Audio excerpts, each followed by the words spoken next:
And so then would you say, like from your perspective, that you would feel like if someone is polyamorous, that they're kind of on the queer spectrum as well? Yeah, it's actually a very interesting question because I was in a group of like polyamorous people having this conversation, and as a gay man, 100%, I'm part of the queer community. Mm-hmm. Whereas some people in the polyamory community aren't sure if that fits perfectly for them or not. So if they're straight and they only have, that, like say for example, one of my friends who has a girlfriend and a wife, that's very different in his opinion to being in the queer space. But really, I feel like anything that is not heteronormative monogamy is the big queer space for the family. Welcome to the Queer Quest podcast, your beacon of light and sprinkle of glitter in the queer community. I'm your host, 𝐏𝐨𝐥𝐸, CEO and founder of Queer Quest and a transformation coach for queer individuals. And together, we're embarking on a journey of transformation. Each week, we bring you a new training topic or connect you with visionary queer leaders in healing and coaching, diving deep into conversations that inspire growth, celebrate diversity, and empower you to live authentically. So wherever you are, settle in and let's get ready to unlock the vibrant potential within. This is where your quest begins. Hello, you fabulous souls, and welcome to this week's episode of the Queer Quest podcast. I'm your host, 𝐏𝐨𝐥𝐸, and this week we have a special guest to join us today. We've got Gerard Margetson, who is a life and abundance coach, who's also a gay man and also polyamorous. And today we're going to be having a deep discussion really around what polyamorous means and how that, enhances Gerard's life, right? So welcome to the podcast, Gerard. Hello, very grateful to be here today. Loving being part of this. Yeah, I'm so happy to have you on here as well. I'd love for you just to give us a bit of a background around, what you do and, to give it a little bit of background around what you do, to introduce yourself to the people. Hi, so I'm a life and abundance coach. I do a lot of work with people individually around specifically any area of life that they're dealing with. And I've been polyamorous since, going back a while now. I'm trying to think about, a good number of years now. And it's been a really interesting ride personally through like realizing it to like living it today as like a normal part of my life. Beautiful. Maybe let's start with what would you class for people out there? What is polyamorous? What is polyamory, polyamorous? Like, tell everyone what that means to you for the people. Look, the best way to describe it, there's actually two levels, which is there's ethical non-monogamy, which is anything outside of a traditional one-on-one relationship, which allows for everything from swingers to people who are in an open relationship or what I like to call monogamy. Then there's monogamy to polyamory, which polyamory is in the purest form, totally equal for all partners and different from say polygamy, which is very much about one partner having the control and all the other partners not having the same right as the other to have other partners or to expand the relationship in any way or have any control in that relationship. So that's one of the most important aspects, I guess, of polyamory.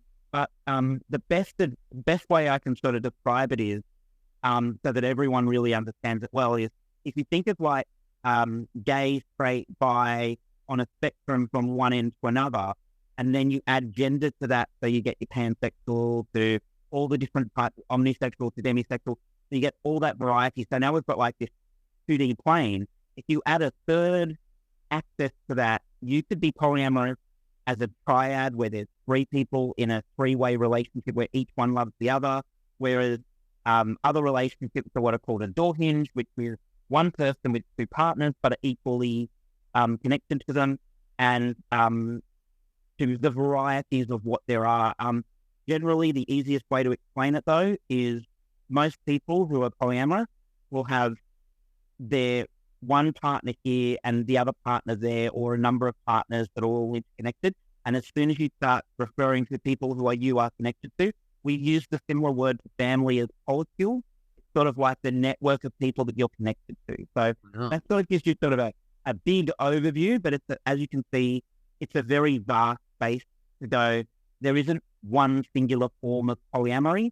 There's Yeah. many different versions. And when you go ethical non-monogamy, it's like adding LGBT and then adding queer into that. It leaves a lot more space for people to be in a variety of other places that aren't exactly the same as just one or the other. Gotcha. And so then would you say, like from your perspective, that you would feel like if someone is polyamorous, that they're kind of on the queer spectrum as well? Yeah, it's actually a very interesting question because I was in a group of like polyamorous people having this conversation, and as a gay man, 100%, I'm part of the queer community.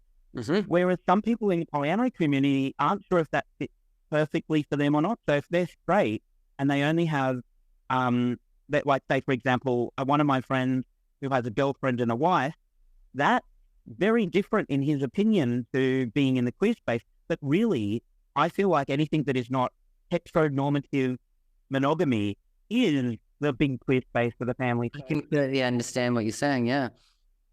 But there is an aspect to which, I'll be honest with you, there was a very interesting space that I felt like I was in when gay marriage and the Yes campaign was working, and it was feeling like there was this conversation that was going around, which was, as gay people and lesbians and bisexuals, we want gay marriage. And then the No campaign was like, oh, what will happen next? We'll let people marry multiple partners and marry their dogs and marry buildings.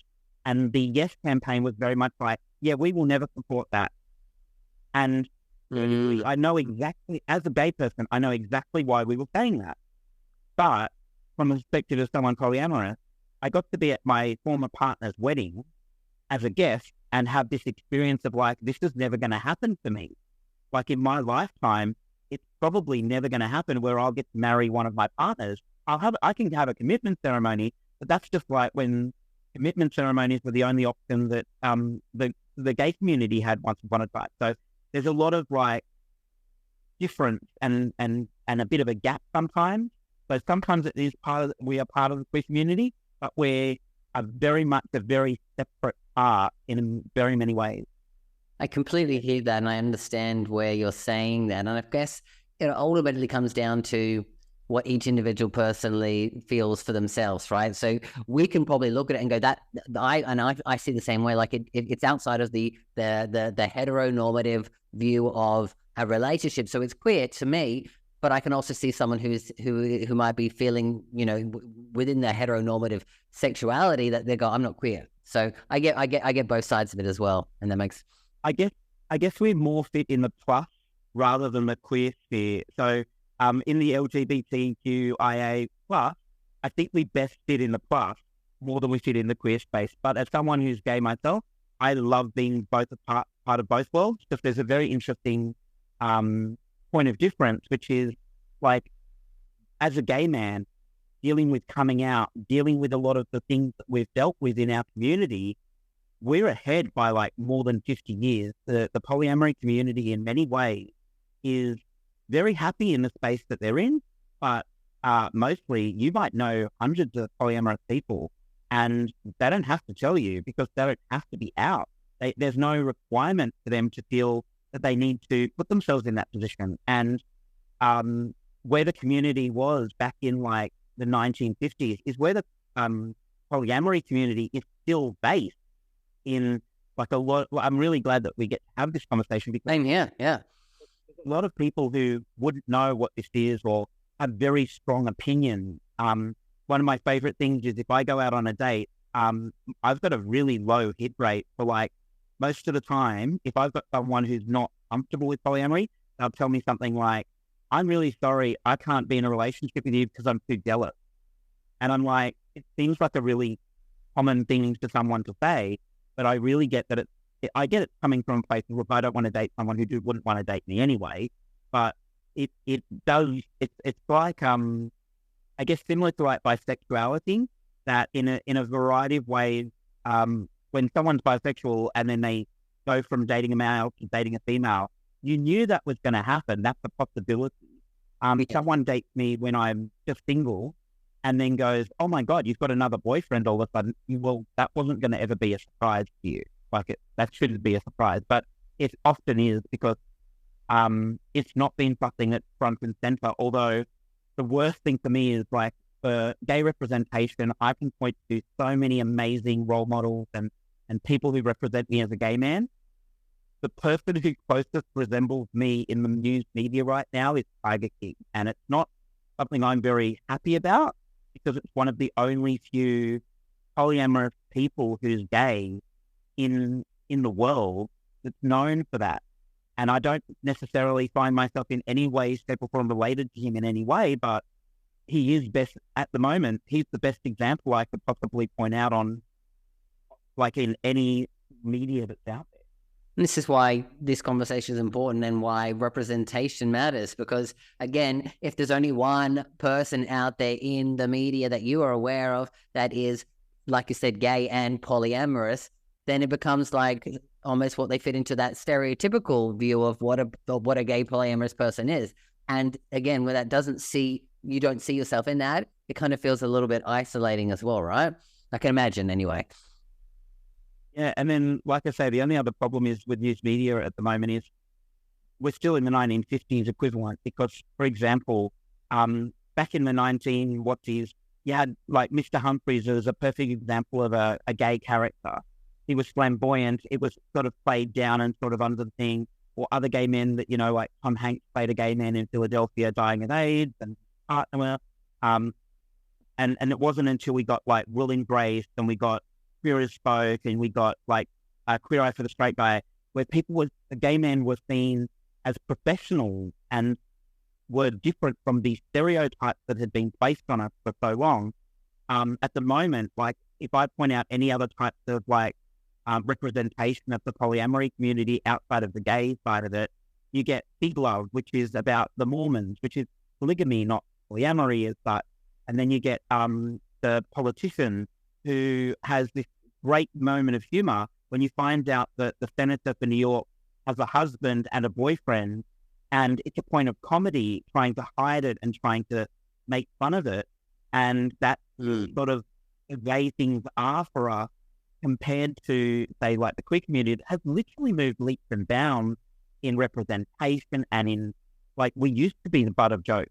Like someone, going like that used to be a comedy routine. Yeah. Someone referring to like, this is my partner Sandy, like, even the voice and everything. And I don't mind if people be like that nowadays, but it's not the only way to be, is it? And it's similar to like in the queer community, we really haven't had the same struggles as the gay community. So we don't have the same problems of needing to be out and proud. So it does mean that we are slowly finding our voice, but it's very quiet at the moment. But as a gay man, it's really hard to be with that because I've got one side of me that my community in the queer space is very open and free.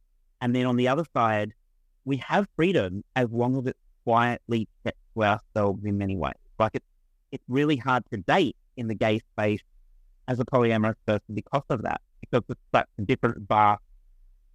Yeah. I get that.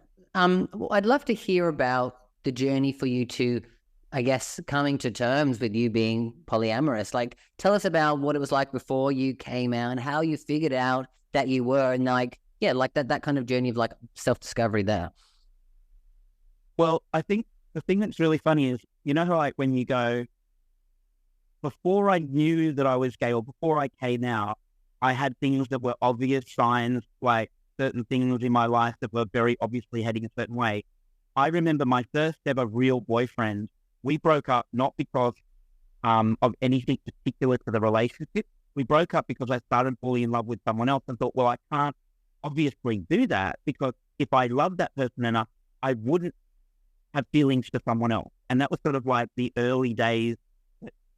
I probably could have guessed, but I lived in a space of the way that everyone is you date one person and you commit to that person and that's the rest of your life there. And I didn't even want to have sex with people until I was in a committed relationship at one stage. But then after a big breakup, I think it was after 6 months after a really important breakup in my life, I was out there and enjoying my sexuality and meeting lots of people. But one particularly stood out amongst the rest. And what was really important was I decided when we talked about being in a relationship together, I said, can we have an open relationship because I'm enjoying the freedom that I have at the moment sexually. And he was very okay with that as well. And we started in an open relationship. And this is going to sound very similar to a lot of polyamorous people who are like in the self-discovery. During this time where I'm dating this guy who's extraordinary and I absolutely love and adore him still, I started falling in love with someone that I met up with for a one-off, and we were seeing each other quite regularly. And all of a sudden I had this problem because I'm feeling for this person whom I have a sexual relationship with.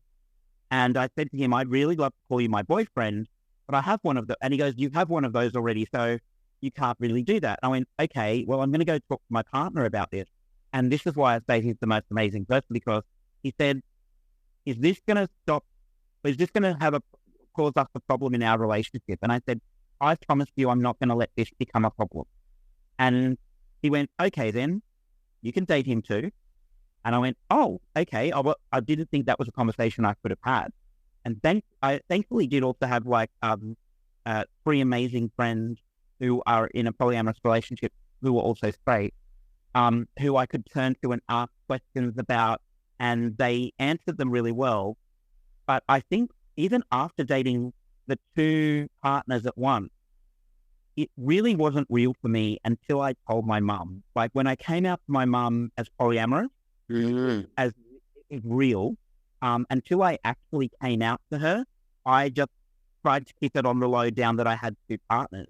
And she did the same thing that, a lot of us have experienced where I think she said something really lovely along the lines of, oh, that's all right. You'll probably grow out of this. You'll probably settle down with someone in the future. And I'm like, no, Mum, this is me telling you that that's actually never going to happen to me now.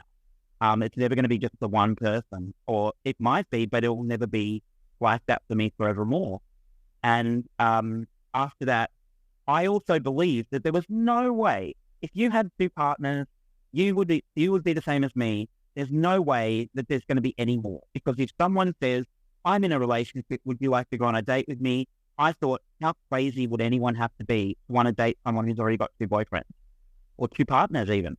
And then the 3rd and the 4th turned up, and I'm like, okay, I've actually got to really put my foot down and say, I'm starting to get to like days of the week. And that was where I was like, okay, I can't do more than 3 or 4 now. And it was a real big, I thought the prevention was itself, like just being polyamorous and being in multiple relationships. No, that wasn't the case, because I guess the difference that a lot of people would be wondering is the difference between like a sexual relationship and a romantic relationship. It's a very interesting space to be in, because the way that my relationship was with the first partner, the same as it was with the second. And this is a term we refer to this sort of organization like 1, 2, 3, 4 as poly hierarchy. I was going to ask about that too. Yeah.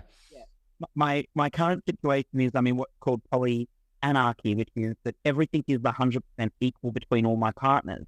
So that I think when I first came out as polyamorous, it had that because I was already in a relationship. So it was an addition. So this happens a lot for polyamorous people when they're first coming to grips with it, because they'll often have a husband, partner, wife situation, and then expand that relationship into another person. And then that person already is aware that there's an established pre-existing relationship.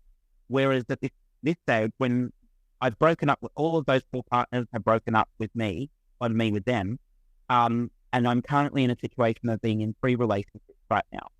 And 2 of them are overseas, which is even harder to deal with, because this long distance relationship is sort of more of a strain on, I say in some ways. So the thing that's really interesting is like being in that space of realizing that the way that I am with one partner is not the way that I am with the other. And I feel like when people ask me a lot of questions, it's like if I have a glass of water and I start pouring it out into individual glasses, it's like I'm going to run out of water, or there's not enough to spread around.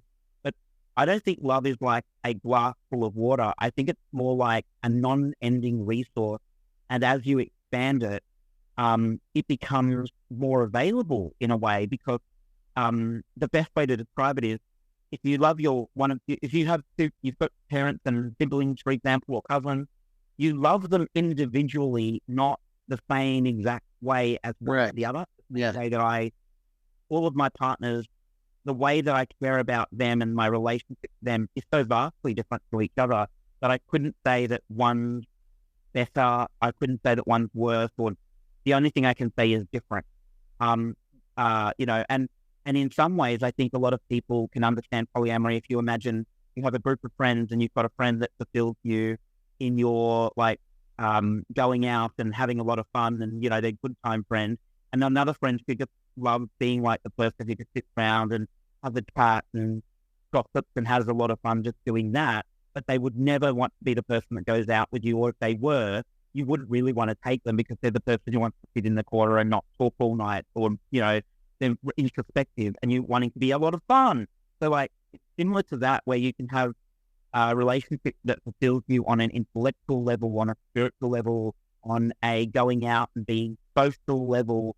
And obviously there's a physical connection to all of them, but the romance is different in each one. So to give you an example, when I was in that first 4 partners, my first partner that wanted to try out being polyamorous himself, and he started dating this guy, and then eventually turned around and said, I want to break up because I want to focus just being with this guy. And it was an extraordinary experience, probably the most difficult I've ever had in my life, which was, I'm not single and I've just been broken up with. And I love him dearly and I wish him all the best and he's currently got a beautiful partner. And I always, there's no concern of, with him, I could walk into a room and catch up and give him a big hug and it would be the same as what it was before. It's just, I don't get to have the intimacy with him that I used to have. Yeah. That's for his partner, right? So, but then I thankfully had this extraordinary friend who worked for Lifeline, who when I told her about it, she goes, it's okay to be sad.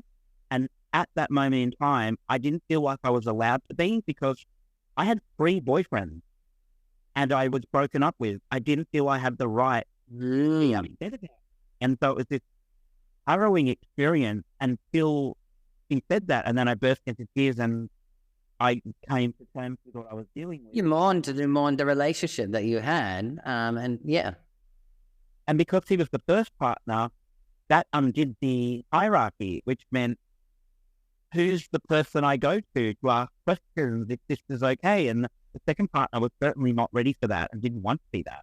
And so it forced me into working out how to deal with that. So yeah, there is a little bit of, I think the thing that's really interesting is when you ever discuss polyamory, it sounds really complicated. In reality, it's actually really easy because it's just dealing with things as they come, which is what you do in any, I'm sure if I said that to anyone, everyone's like, yeah, that's what anyone does in any relationship. You deal with stuff as it comes up. And it's the same with the rest of us, right? But it's just this thing of, at that moment in time, it was very difficult to deal with and come to terms with. And even telling one partner who was joyously excited because he went from partner number 4, which he didn't like because he was Asian background and wanted to be 3.5, so he wasn't 4. He goes, oh, good, I get to be 2.5 now. And I'm like, that is not helpful in the space of being upset. And I had another partner who was polyamorous himself, and his reaction was the best, where he said, are you okay? I know that you and Nathan are broken up, but how are you okay? Are you dealing with this at the moment? I went, oh, I so needed you to ask me that. I'm even at this moment feeling like the wonderfulness of how he said that. Whereas the second partner, he was like, oh, does that mean I have to make decisions now? I'm like, because everyone's a different personality and everyone handles things separately, and that's life. So you can't, if you were wanting to have the exact same relationship as you had before, then you wouldn't be searching for something else that was giving you something different, right? Yeah, and it left a big gap in my life because it did have a balancing effect, and things changed dramatically within 12 months for me. But I think now I don't think I would deal with it in the same way. That was my first ever experience of being in that larger group of people. And like I say, I probably would commit to, I'd really have to ask myself a lot of questions before I commit to an additional relationship at the moment. But given that I've got two partners who are not based in Australia, it's possible that I could have another partner right now, but it would come down to like really asking some hard questions about how to balance that out a lot better. That makes sense. And yeah, I can imagine that would come with a lot of different emotions and feelings. And when we're going to take a quick break right now. When we come back, I'd love to delve deeper into that for you. So we'll take a quick break and we'll be back with Gerard in just a moment. Are you ready to embark on a transformative journey towards love and happiness? Introducing the 21-day Gay-Man's Guide to Love and Happiness. This isn't just a course, it's a pathway to discovering your true self, overcoming challenges and embracing happiness. Join hundreds of gay men who found joy and freedom. Learn from 𝐏𝐨𝐥𝐲𝐚𝐫𝐶, a coach with 20 years experience and a journey like yours. For a limited time, get this life-changing course at 75% off with a 100% risk-free guarantee. There's nothing to lose, but so much to gain. Your new life is just a click away. Enroll in the 21-day Gay-Man's Guide to Love and Happiness today. Visit theglobalpridecollective.com and start your journey towards a happier, more fulfilled you. Or thinking about it, like, do you look for a third relationship, or how do they happen? Like, how would you find, say, a second, third, or fourth person as a polyamorous relationship? Because from what I'm hearing, and maybe I'm listening from this perspective, some people might think, oh, well, maybe you're not satisfied with your partner, you're looking for something else. What would you say to those people, and how would you go about it for yourself? Because I'm really curious to hear about that. Well, look, I think one of the first things I probably start with is I'm on Grindr like the rest of it, like most people. But my place that I'm coming from is I'm more looking for what the connection is going to be. So one thing that works really well for me, and I share this with a lot of my clients as well when I'm talking about relationships, it's one of those things of I don't have an agenda of what I want. Like I might be out there for like a number of things, but I'm interested in what connection there's going to be. And sometimes I'm talking to someone and I'm having a great conversation and they are just happy to chat and they're not really looking for anything. And that can be really annoying when you're in that space of life, you're wanting to actually do something or you want to be in a relationship with someone, but they just want to. And it's like, but actually for me, that's actually perfect because I know what they want and I'm very happy to enjoy that conversation and that's all we have. Another person might, start referring sexual things and that goes towards, meeting them. And then I might have another person who has a lot of questions and wants to consider a relationship with someone who's polyamorous. And even if they're just considering it, not wanting to be in it, but just them wanting to understand it a little bit better, it ends up being very similar to this in having just a conversation to sort of understand there's a lot to it. Like, for those of you who aren't aware, there can be a bit of a dictionary gap between people who know a lot about it and people who don't. Like we've already just discussed two terms like polyanarchy and polyhierarchy, but that's sort of like the beginnings of it. There's tons more. I can refer people if they're looking to find out more information. There's a really great book out there that's been updated multiple times and it's called 𝐿=+. And I can highly recommend anyone who's... I've heard of this book before. Yeah, I haven't heard of it. I can highly recommend it because it's not the be-all and end-all of polyamory. It's more for people... It's that ethical non-monogamy, that greater space. And the other one that would probably be similar is the relationship escalator. I would guess there's probably 1,000 books that you could go looking for, but they're probably two to start off with if you're wanting to immerse yourself in information.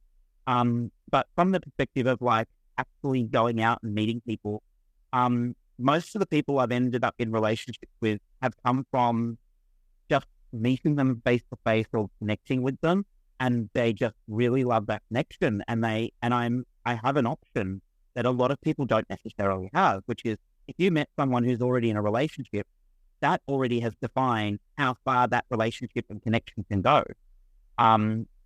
Mine has a bit more leeway because my partner isn't scared of me going and being with someone else or having sex with someone else because he knows at the end of the day I'm going to come back to him over and over and over again, and I will always choose him as much as I choose my other partners as well. and vice versa with all three of them. So they know that they're not having to worry. But one of the things that's really interesting is, I guess we were going to come around to this path eventually of jealousy. Yes. Jealousy is something that comes up in all relationships. My favorite way of explaining how I deal with jealousy with my partners is I use Harry Potter. There's an episode in one of the movies where there's this thing called a boggart, and it represents the thing that you fear the most. And the best way to outdo it is, or to get to scare it away, is make it turn into something. I think the spell that they cast is ridiculous, and the professor says, and you have to laugh. It has to be something that makes you laugh at it, and the laughter kills it. And I think I had an experience where one partner was going on a date, and the guy he was going on a date with was so much younger than me. He was more attractive than me. He was the bottom. I'm more top verse, so he had that on his side. Like, he was just perfect for my partner in every way. And when he's going out on this date and I'm stuck at home alone, I'm like, oh my God, he might leave me. Oh, and then I'm like saying that out loud to myself and going, oh, he might leave me. He literally lives here. He's coming home anyway. You're being such a drama queen. Oh, you're being so ridiculous, so silly. Oh, what if he has an amazing experience and he tells you all about it? Isn't that horrible? No, it isn't. It's fantastic. I'm really happy for him. I want him to, feel happy in life. And that's true of everyone in my life, not just partners, but every friend of mine. I want to see them happy and fulfilled. So it's that thing of like having a joke at myself in my own expense of being like, because if you think of it, anytime that you're ever jealous, if you say it out loud for another person, or someone says something the way they're so jealous, they're like, I can't believe he looked at this. Oh, and you're like, yeah, that's okay. He looks at girls. He's going to look at girls. Okay, but that's not a problem. But for them, it's really dramatic, really important, significant. And it's letting go of that significance and just being with the jealousy is recognizing it as, like, if you don't have jealousy, it's one of the signs that you might be, what is it? Like American Psycho. A sociopath. If you don't have emotions, you might have a bigger problem to deal with there, right? So if you don't deal with jealousy, it's something that just comes up, and it's something that just will eventually dissipate. It becomes that thing of like I've got currently right now, my partner who lives in England has a new partner who also has a partner. And I haven't heard from him since Christmas. So I'm a bit concerned at the moment because he's been really busy and working, but he's also been with his new partner and he's in that very honeymoon stage. So he's a lot happier, and he's also in England, whereas I'm not. So there's a lot of concerns for me. And I also have to let go of those concerns. And no, I will hear from him when I hear from him, and we'll catch up and connect when he's free. And he's studying, working, and into relationships. So he's, give him a bit of leeway. And that's the way I deal with it. It's like, it's just deal with it as there's going to be jealousy, there's going to be concerns, but to let go of it and just be present in this moment right now. And honestly, most jealousy is hilarious when you say it back to yourself without significance. It's quite hilarious. Yeah. Did I answer your question? Because there's a lot in what you asked. No, I forgot what I answered because I was listening to what you said, but I feel like I got the answer.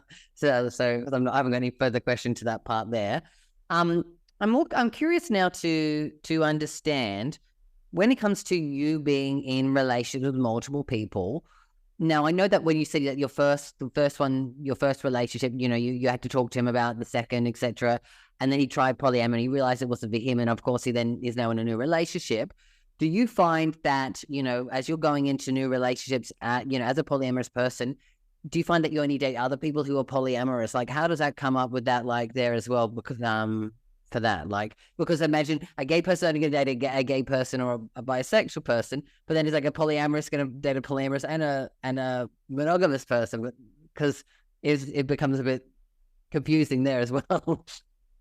Well, it's a very interesting thing. I think I'm a bit outside of the norm because from most of my friends that are polyamorous in straight world, to them that is actually quite normal to mostly date other people who are polyamorous because they understand where you're coming from, they know where you're at. Whereas I predominantly seem to accidentally date most people who have for themselves never been polyamorous. And I think the best way of explaining that too is you can't become polyamorous. You were always that. Just like you can't become gay. Like no one can make you gay. No one can make you bisexual. No one can make you straight. But I have partners who are definitely not. I don't think they would see themselves as someone capable of dating a third or a fourth person or a second person even. Whereas quite frequently I seem to date people who are open to being with a polyamorous person, and they might discover that they're polyamorous in the process when they date someone else because they have that option. But I think it's only if you've got the opportunity can you find out for yourself. Like someone listening to this right now could have the question in their head, am I polyamorous? Yes. The only way you're really going to discover it is when you're in a situation where it's even a possibility. Because it's hard to necessarily bring that up with a current partner. But when you're single and you're looking, it's very easy to start a relationship with that foundation being honest and open. Like I say, if you are talking to someone who isn't polyamorous, it's a very difficult conversation because it's a learning curve. It's a very steep learning curve. There's also, I will tell you, one of the best things, my current partner who is currently over in Vietnam at the moment with his family, when we first met, one of the things that I did was I told him everything up front, made sure he knew what he was getting himself into if he wanted to. And when we started dating, one of the things that I put in place, and it's one of the keys of any good relationship, is I would have these conversations like, how's being in a relationship with me going? And I'd talk like I'm like in a third person, like in, how's that relationship with Gerard going? And he would go, well, this is what I'm dealing with at the moment, and I'm unsure about this, or I really love this at the moment. I'm really enjoying being able to meet other people and being able to do other things when I feel like it. And then telling me that being able to have that open, free communication, I think that's one of the main things that if I don't have good communication, then you don't have trust. Because one of the things, like I discovered very early on when I first came out, my second partner, I said to him one day, he goes, what are you doing on the weekend? I said, I'm going out with a friend to the movie. It's a very nice white lie. I was going out with one of my other partners. And then I came back to see him that next week. And he goes, oh, how was your week? And I went, really good, but I feel really bad because I lied to my other partner about taking one of my other partners to the movies. And he goes, no, that wasn't him. That was me. You lied to me. Yeah, the problem is if you try to lie, you've got to remember, who did you lie to? What was it about? And how do you keep that lie going? And what other lies do you need to tell? And it becomes too complicated. I think being gay has really helped being in the open space of being free to be able to be yourself. But I think being polyamorous has really brought me down to, there is literally nothing that anyone can ask me that I wouldn't feel comfortable being able to openly and honestly say, because it's got to the point where I don't have the space to lie. I don't have the option. I feel like you can get away with some teeny weeny white lies occasionally in any relationship. But in polyamory, it is extremely hard because you've got to have either a photographic memory of what you said to everybody and when you said it and how you said it and what that means to the whole thing.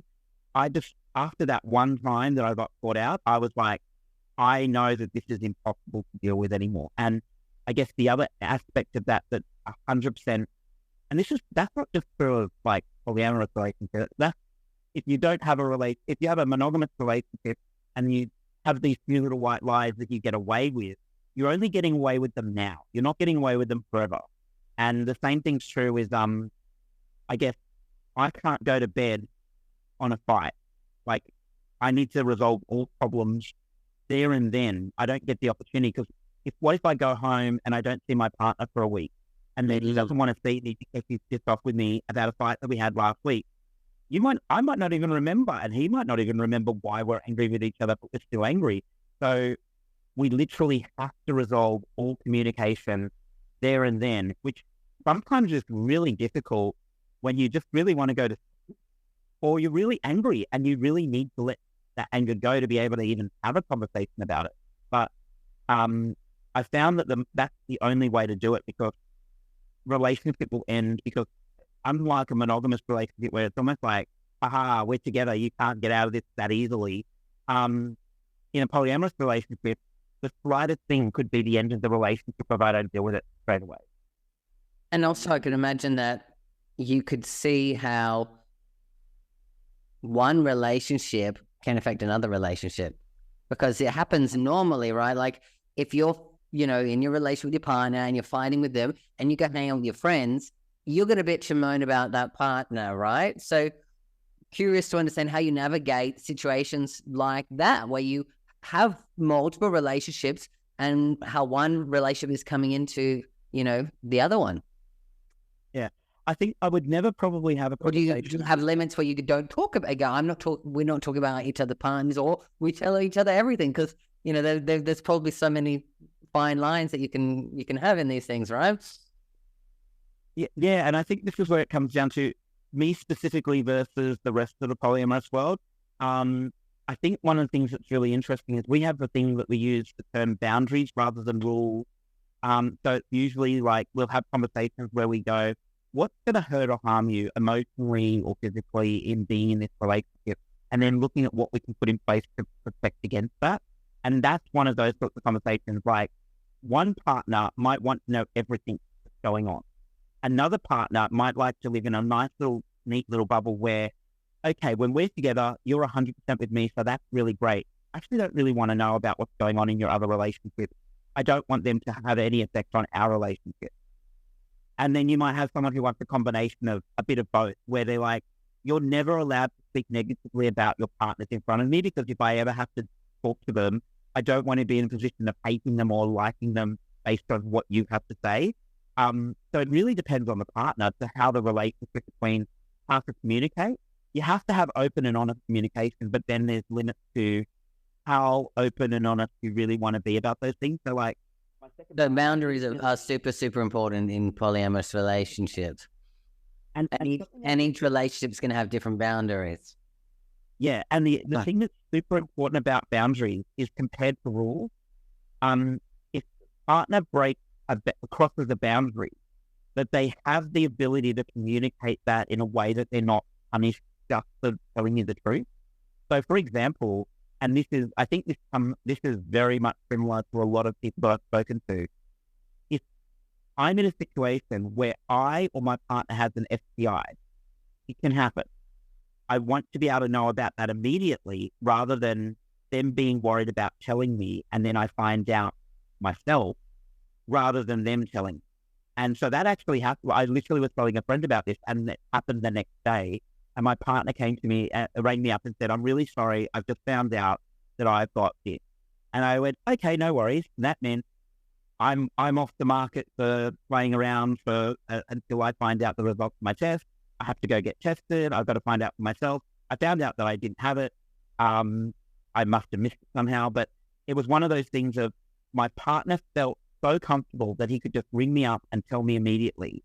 And though that may have had consequences for me and for him in many ways, him being able to tell me that was so much more important than what that means or the significance of what I had to deal with. Like I had to cancel certain plans and dates with certain people that I had planned, because I didn't want it to be something that I definitely don't want to be in a relationship that I'm being someone who spreads an STI to all my partners. I don't want that. So obviously that's something I had to deal with, but I so loved that he felt the comfort that he was going to tell me and that wasn't going to cause a problem. We've had a fight over someone that he's like, that person has had a really negative impact on past relationships that I've been in. I don't want you seeing that person. And I'm like, I have a concern about you telling me who I can and cannot see, because where's the end of the line on that one? But then sitting down, having that conversation and understanding why specifically this person, that meant, okay, I can't promise that I will never see this person again, because if I'm walking down the street, I'm not going to be rude to them. And if I sit down to coffee with that person that they don't want me to see, I know that the next thing I have to do is pick up the phone, call him, my partner, and say, hey, I need to let you know what just happened. It's not something that I plan to do again. It's not something that I'm going to do again, but I'm letting you know it happened. So then I have to deal with the consequences of if you're upset about that, and I've got to deal with the consequences of what that means for our relationship. But the really good thing is, because I know I can do that and he can do that, it doesn't mean that what either of us has to communicate will end the relationship. And that is probably the most important thing that I can point out about that level of communication is not just honest and not just open, but I know that he's got my back. And even as angry or as frustrated he might be in me communicating something to him, likewise with me, we can expect that I will listen to what he has to say and deal with what we're dealing with, because my commitment to being in a relationship with him is more important than what I'm dealing with about. Does that make sense? It makes total sense. I've got a question actually that has popped into my mind as well. Has there ever been a time, and I'm sure there might have been, or maybe not, where all of these people that you're dating have been in the same room at the same time? And how does that go when you are in situations like that? Because again, I can imagine, like I said, if you've got a relationship, you go out with your friends, you're going to go up and you're going to kiss your partner. But if you've got 4 partners, how does that go with each and individuals? Like, what are the things that what people would think about or do when stuff like that happens?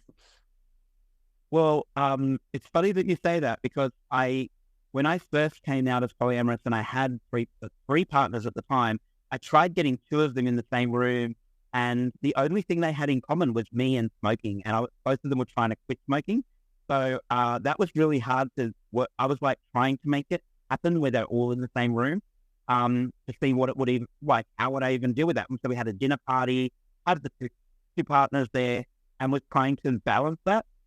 They didn't really care about so much, because they knew, everyone knew about each other. Yeah. But they didn't really have anything else to talk about other than, so you're dating Gerard.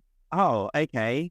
I will admit, one of my favorite things that has ever happened to me in my life was there was a New Year's Eve party they went to, and most of the people that were at this party were former partners. And I mean, I can even hear some people who, like, even hearing this would be like, "Oh my God, I would hate to be in a room." Like, when I was young, I'm laughing because I could see a skit of this or something. Yeah. When I was younger, it was like I walked into a room and I'm like, I've slept with the majority of people in this room. That's uncomfortable. And then I was in this situation where everyone in the room, every male in the room, I could say, I'd say about like 60% of the people in that room were former partners. Someone that I truly loved and respected. And the conclusion of that relationship did not end that feeling and experience. Just the intimacy ends, obviously. Mm-hmm. And what was really interesting was my current partner sat down with my former partners, and they started talking about things about me that they had in common, like, oh, Gerard's very messy. And he's like, oh, yeah, let me tell you, but Gerard was dating me. This is what he used to be like. And they all had this lovely little conversation amongst themselves. The thing that was really interesting was it wasn't very threatening, because I didn't see it. They weren't doing it from a place of like if you had a group of friends. They weren't bitching about you, going, oh, that bitch, she's a dirty cow and she doesn't clean up after. They were just, yeah, I get what you're saying, yeah. Oh, he leaves the plates in the thing, and I hope that I'm not like that anymore, but, I'd let my partners tell you about that. But it was this thing of like this moment where, similar to like a group of friends, all talking about the fact, like being the same way and like having a bit of fun, having that conversation. It was like, oh, is Gerard still like that? Oh, when we were together, that was the same, and this and that. And I really felt so comfortable, because I even to this day still feel comfortable with any of my former partners talking to my current partners and having a conversation where they go, can I get some help? This is what's going on in the relationship right now. You know Gerard as much as I do. What do you think? And like I say, I'm very lucky that I think when the relationship has ended, like I say, the intimacy ends, but the thing that made me want to be connected to this person, that connection hasn't ended. So I'm very lucky that I'm one of those sorts of people that seems to have a variety of people that I've dated in the past. I'd rather call them former partners than exes, to be quite honest. But all of them, like I'm catching up with another one of my former partners this weekend, because he's wanting to catch up. I haven't seen him for a while, and he's been traveling during Christmas break. And so we're going to get to see each other. And there's no like problem or hatred or frustration. And, like I said, I've been able to be a groomsman at a former partner's wedding, and not just turning up, but actually being someone who stands for his relationship and wanting it to go well.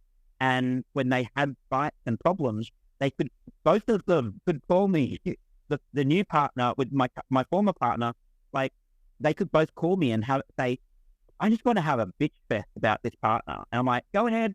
Look, I'm never going to use that to my advantage or anything like that. I'm just going to let you have your piece. But if you're asking me for advice, that's a different conversation. But if you just want to let out the frustration, have that conversation, no worries.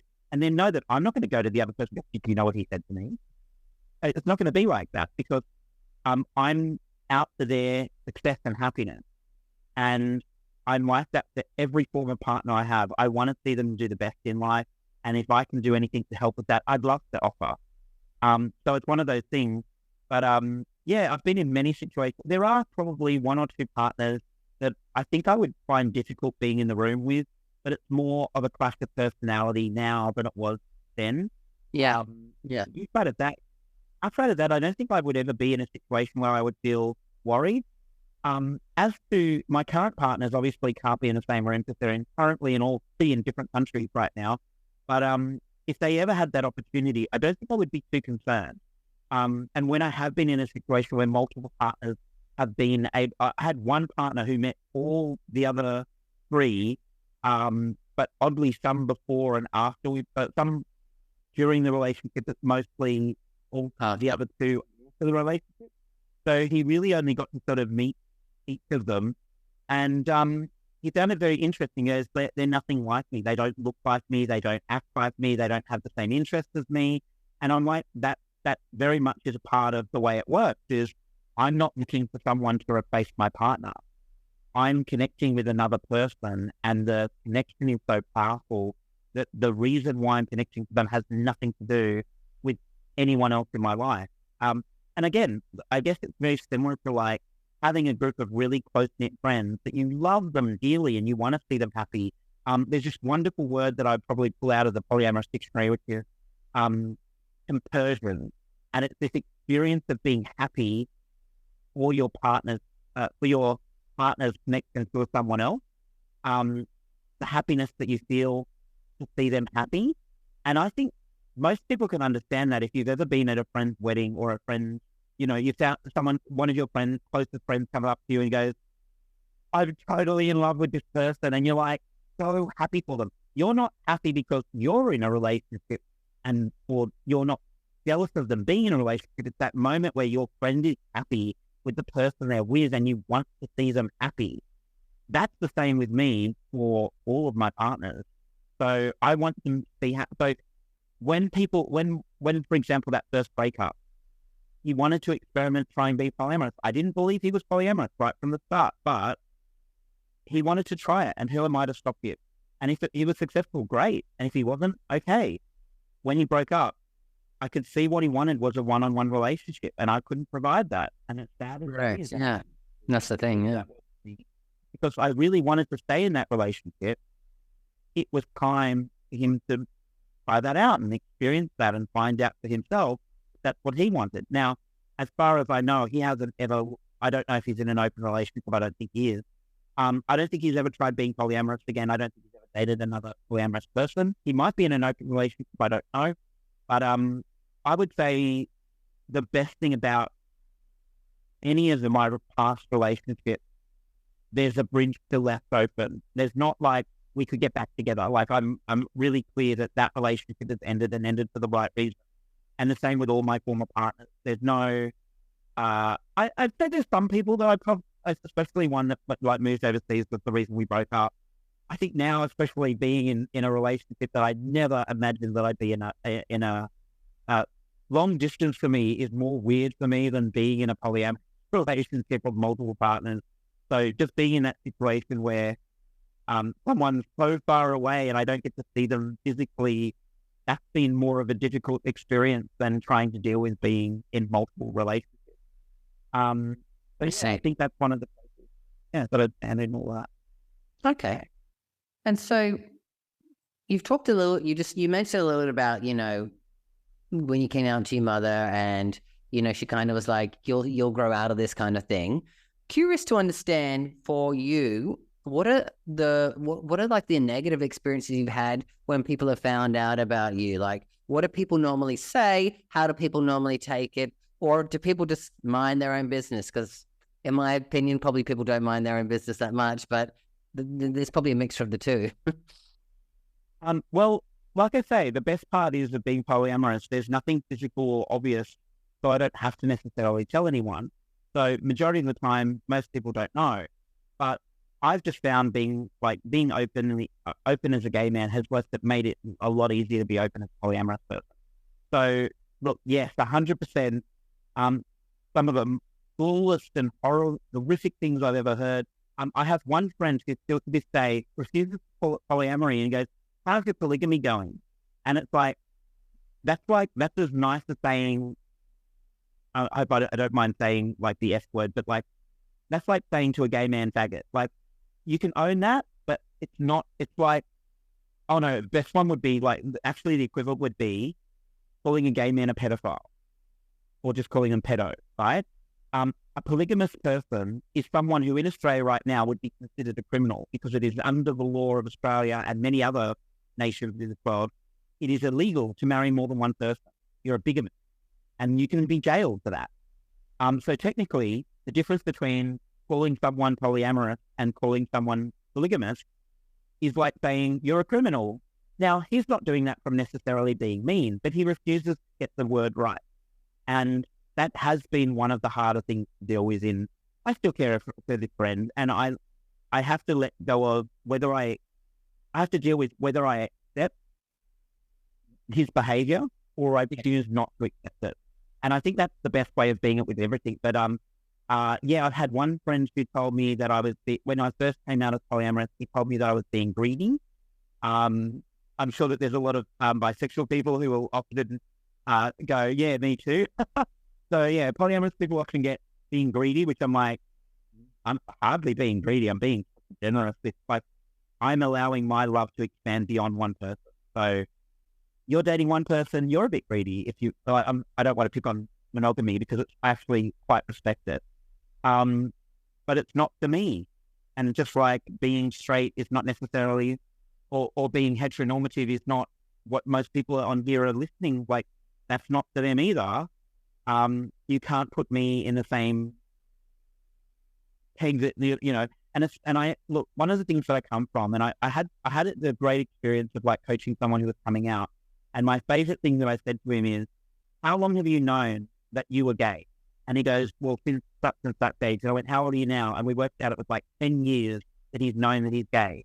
And he wanted to come out to his mum. And I went, when you come out to your mum, you need to have a lot of compassion because you've got 10 years, but she's getting 10 seconds. So whatever she says back to you, understand it's not from a place of being mean or angry with you or hating you or any problems, but it's probably going to come from a place of trying to get her head round everything in 10 seconds. You've had 10 years to have every question you need answered. And so I stand from the same point of view.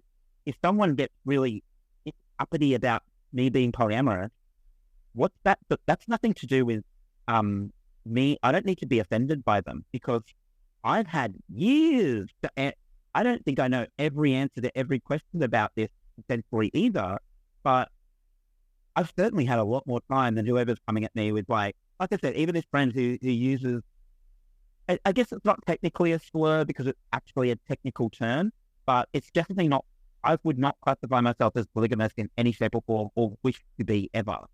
I've had friends who use the word harem to describe my relationship with my partner. And I'm like, okay, if you want to use that word, it's not. I guess it kind of comes to on the same spectrum of people like with their pronouns, like he, him, they, them, she, her. You want to be called what you feel you are. And when someone calls you outside of that, it makes you feel a certain type of way, whether it's intentional or not, right? And that's the other thing. There's a lot of people who will be like, oh, I'm so sorry I got that wrong. And they're trying their best to give say the right words, I guess. And I don't mind. I think the best thing is, like you say, is it's best to be just like freed up and just, there's some people who it's intentional, and when it's intentional, it's more about them than it ever is going to say about me. And so I don't worry about it because it doesn't offend, it doesn't need to offend me, because why should it? Yeah. So at the end of the day, my favorite thing is, you know how like, people who've never met a gay person and they have all these questions like, what are you going to wear at Mardi Gras? You're going to wear you're going to dress in drag? And you're like, no, I'm not a drag queen, and I don't have any interest in doing that. I don't have a problem with drag queens, but like, that's just not me. You get that same sort of equivalent questions in the polyamory community, like, oh, so you just fuck everyone, do you? Oh, well, I had one friend who assumed that because I'm polyamorous means it's like that 60 free love, you just have sex with everyone. I'm like, sorry, I have standards and conditions of what type of people I want to date, and I don't want to just necessarily have sex with absolutely everyone or date absolutely everyone. I would definitely, and also, when you date anyone, you don't go on one date and then you're in that, heavily committed marriage sort of relationship. You have to get to know the person, and it's the same with polyamorous people as much as straight and gay people. It's like, it's true that you have to get to know the person. So if the only thing you get to know about me is I'm polyamorous, well, then you're not dating me, really. You have to get to know the person behind, like, I'm not just gay, I'm not just polyamorous, I'm me, and you have to get to know me. And it's the same for everyone. You have to get to know the person that you're with, not just the monikers that connect you. Like, it's easy for me to say polyamory, so you understand what it means. It doesn't mean who I am. Of course, you're. That's why I love, the term queer, because I find that ultimately at the core of it, it's actually just becoming who you truly are. Yeah. Whether that's on the spectrum of gender or sexuality or, monogamy, polygamy. Well, I don't know what that spectrum might be called, but, like at the end of the day, it's the core of just accepting and being authentic to who you are. Yeah, absolutely. And like I say, the thing that's really fascinating is I'm only one very small part of the vastness of what there is out there in what is a ethical non-monogamous person. Just like you said, that the wider queer community is so much more interesting than just the LGBT. And it's the same with the polyamory community.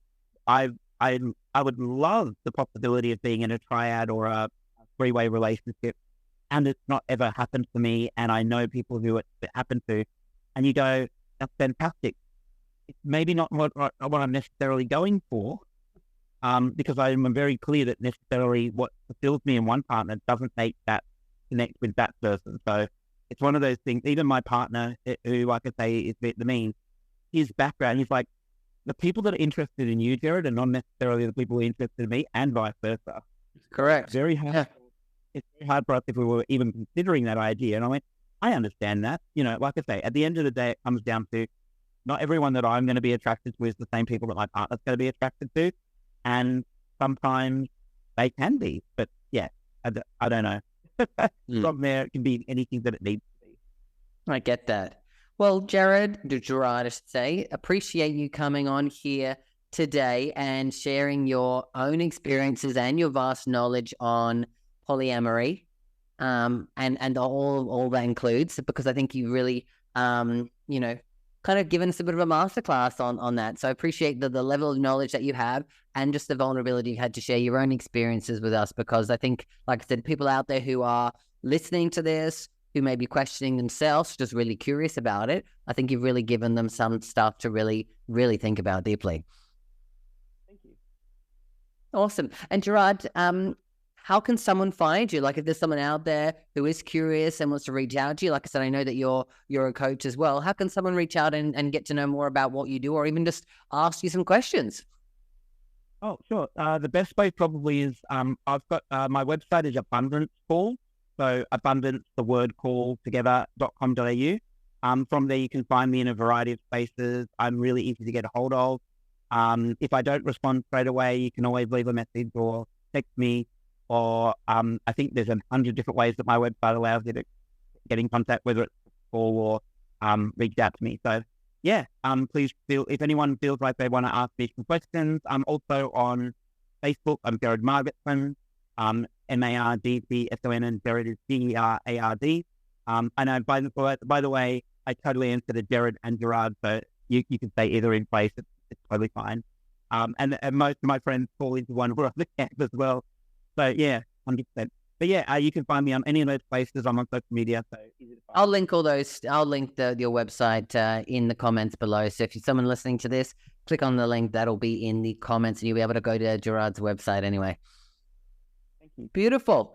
And anyone out there, if you've got questions, comments, or even want to share something, you know how to find me. You can comment below or reach out to me on social platforms. And if there's any questions that I need to pass on and ask Gerard, I will ask him and get back to you as well. So thank you, everyone, for listening. I'm going to be back next week with another episode of the Queer Quest podcast. Until then, always remember that you've got this and I've got you. Bye for now.